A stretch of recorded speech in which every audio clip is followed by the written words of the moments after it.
சிம்ம ராசிக்கு 2க்கும் 11 கூடிய புதன் பகவான்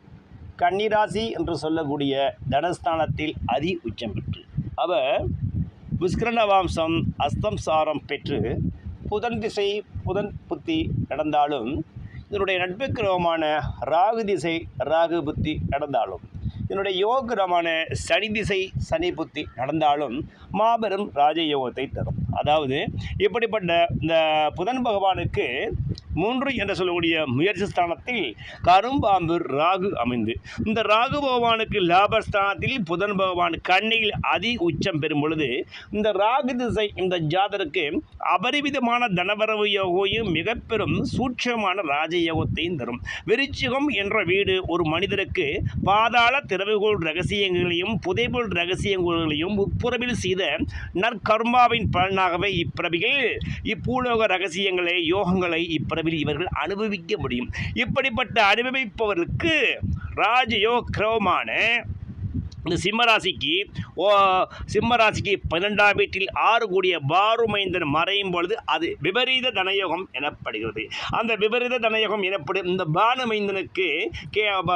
யோகம் என்று சொல்லக்கூடிய 5ஆம் வீட்டில் கடகம் சிம்மம் கன்னி துலாம் விருச்சிகம் என்று சொல்லக்கூடிய 5ஆம் வீட்டில் ராகு அதி உச்சம் பெற்று ராகு பகவானுக்கு பாக்கியஸ்தானத்தில் சனி பகவானுக்கு 5ஆம் வீட்டில் ராகு பகவான் என்ற விதியின்படி இவர்கள் இப்பிறவியில் மிக பெரும் ராஜயோகத்தை பெறும் மிக பெரும் மெகா தனயோகம் ஆகும். இப்படிப்பட்ட ஜாதகருக்கு அந்த ராகு பகவானும் புனர்பூசம் விசாகம் 4 பெற்று புஷ்கர நவாம்சமும் அந்த பானுமைந்தன் சனீஸ்வர பகவானும் புஷ்கர நவாம்சம் புனர்பூசம் சாரம் பெற்று அதாவது புதன் பகவான் ராகு பகவான் சனி பகவான் என்று சொல்லக்கூடிய 3 மெகா கூட்டு கிரகங்களும் 3 கிரகங்கள் புஷ்கர நவாம்சம் பெற்று இவற்றில் ஒரு கிரகம் திசை வரும்பொழுது இந்த ஜாதக அபரிமிதமான தனவரவுபட்டு ஆலடிமை ஐஸ்வர்ய யோகம் பெற்று மிகப்பெரிய அசாதாரணமான வளர்ச்சி பெற்று நாடறிந்த பேர் பெற்று புகழ் வழங்கும் ராஜயோகம் பெற்றவராய் இருப்பார். இப்படிப்பட்ட இவர்களுக்கு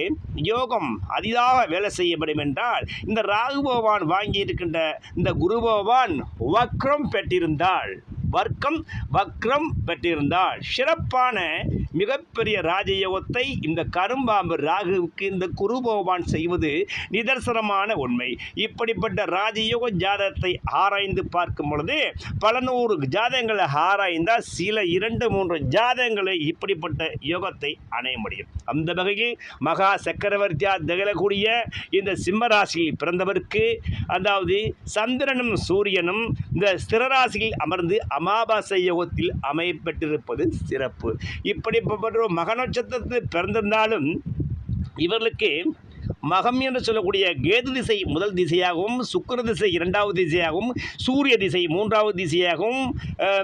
சந்திர திசை 4வது திசையாகவும் 5வது செவ்வாய் திசையாகவும் 6வது ராகு திசை வரும்பொழுது அபரிதமான தனவரவு பொருள்வரவு குபேர தனயோகம் பெற்று இப்பிறவில் ராஜயோக சக்கரவர்த்தியாய் வாழும் ராஜயோகம் பெற்றவராய் இருப்பார். இப்படிப்பட்டவர்களுக்கு இந்த கரும்பாம்பு என்று சொல்லக்கூடிய ராகு அம்சா ராசியில் கடகராசியில் அதாவது கடகராசியில் சுக்கிர பகவான் சனி பகவான் ராகு பகவான் என்று சொல்லக்கூடிய 3 மெகா பணக்கிரகங்களும் ஒரே ராசியில் இருந்து ராகு திசை நடையும் பொழுது இந்த ராகு திசை இந்த சாதகர்கள் யாரும் எதிர்பாராத பெரும் தனபரவை பணக்குவியலாக மூட்டையாக சம்பாதித்து பெரும் தனபரவை சேர்ந்து நாடறிந்த மாபெரும் பேர் புகழ் போட்டு மன்னவராய் வாழும் ராஜயோகம் பெற்றவராய் விளங்குவார் என்பது நிதர்சனமான உண்மை.